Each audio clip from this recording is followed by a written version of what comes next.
Arsobispo sa Sugbo Jose Palma nagpositibo sa COVID-19. Tigpamaba sa simbahang Katoliko sa Sugbo mipasalig ngadto sa mga religious faithful nga maayo ra ang kahimtang sa arsobispo. Si Chelo Valiera sa report.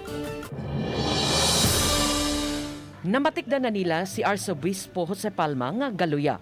Tungod niini matud ni Monsignor Joseph Tan tigpamaba sa Archdiocese of Cebu nga gipahiling nila sa tambalanan ang arsobispo.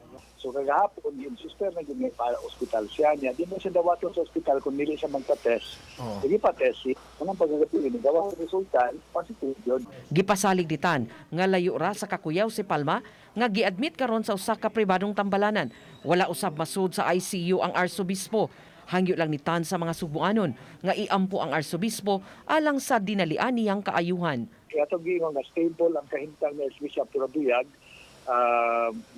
makaya ra niya ang sitwasyon, wala siya maglisod, niya mga ilang pag-ampo para madali ang pagkaayo.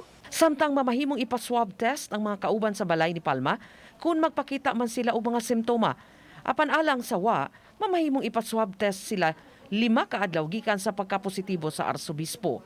Uban ni June Solon, Chelo Valiena, Balitang Bista.